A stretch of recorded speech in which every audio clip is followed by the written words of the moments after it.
One of my favorite genres is a weird, hyper-specific subset of experiences. I would refer to this type of game as Atmospheric Liminal Platformers, but that name doesn't quite do them justice, so you'll know them when you see them. These games are refined adventures, focused more on making you feel a deep longing for their empty worlds. There's a mystery to every corridor, a story to every carcass, and a beauty to their silence.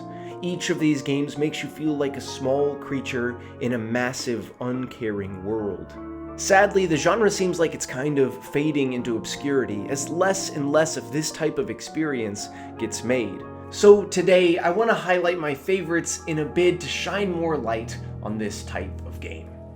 First, Rain World, a game that rides the line of platformer and survival.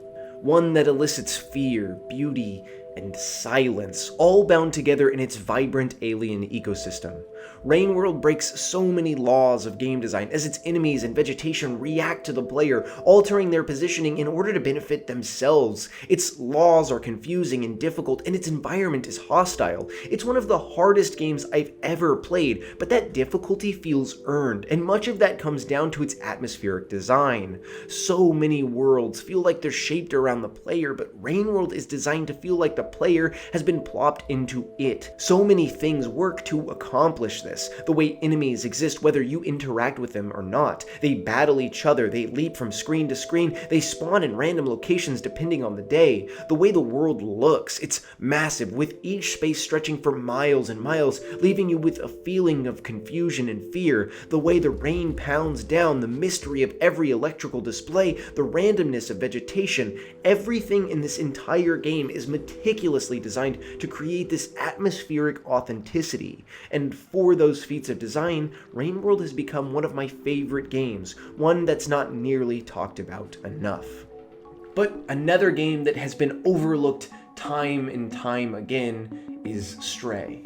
It's an excellent experience, with some of the best world design I've ever seen. It's a rather simple game, but that's kind of where its beauty lies. I was captivated by this adventure for all 5 or 6 hours I played it, hooked on each interaction, amazed by each beautiful vista, and taken away by the fun manner in which the game allows you to explore it.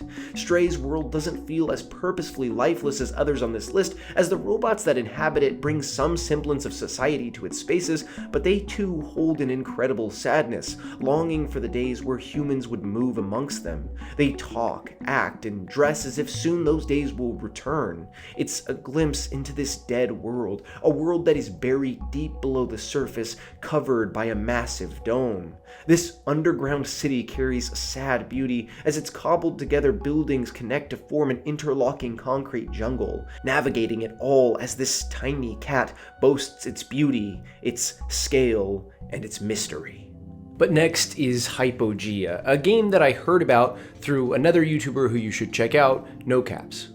Hypogea is the distillation of the statement that less is more in game design. For 2.5 hours and $7.50, you can play one of the most unique platforming experiences I've had in a good deal of time. Not only does Hypogea have some of the most addicting, fun platforming of any game, but the atmosphere is so rich, full of dense, foggy air, giant corridors, and echoing sounds. This megastructure feels dead in the best possible way. There's purpose in this emptiness, and you can feel it by deliberate design. There's also a story here, one that I'm not entirely deciphering after my first run, but one that I'm excited to learn more about. Like I said earlier though, all this is backed by really good platforming. Your staff functions as your main mode of traversal, swinging you from object to object, pogoing you off of floors to get you up to hard to reach spaces, and traversing you across gaps. It's a weird game, but it's fun, it's nostalgic, and it creates a sad emptiness inside of me that so few games fail to invoke. All of it done through excellently crafted atmosphere. Inside, though, is by far the most liminal and scary entry on this list. But I do find beauty in its dystopian dead world.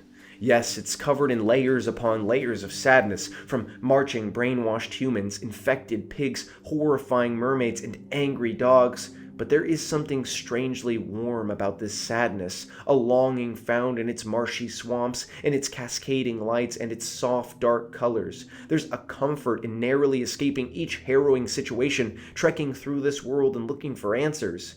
It's strange, and at times the whole place feels entirely overwhelming as your little character is crushed by the weight of the machine that churns in the background, a machine that you spend the entirety of the game set out to destroy. It's been a long time since we got a game as beautifully sad as Inside, and I hope we see one soon. Finally though, Animal Well, my game of the year last year and next week's Rec Room. Animal Well is something that must be played to be understood, a beautiful distillation of atmospheric energy, a soft, silent world brimming with colorful life. Each space in Animal Well offers up a unique variety of interactions and emotions, from glowing vines to trickling water. This space feels magical and foreign, all while also feeling an indescribable warmth. Animal Well is not entirely liminal, it's not entirely a platformer, but when I speak of games like this, I know that Animal Well deserves its flowers. I feel the beauty of this massive world, built upon by its vibrant colors and its ambient sounds. Animals echo in the distance, secrets hide in every crevice. The world is an onion, and as you peel back the layers, more and more reveal themselves. More secrets, more mysteries, more tools to solve them all. Animal Well so expertly elicits the wonder found in adolescence, and I can't wait to delve back into its strange world. The thing about all of these experiences is that they feel short-lived. They don't stay in the gaming zeitgeist like others do. But while short-lived, these magical experiences are so immersive and transportative. I find myself thinking about the strange underground city of Stray, the glooming alien megastructures of Rainworld, the fear and darkness of Inside, the glowing caverns of Animal Well, and the quietness of Hypogea. These games are so effective in immersing me, in transporting me, so I'm excited to delve deeper into their worlds.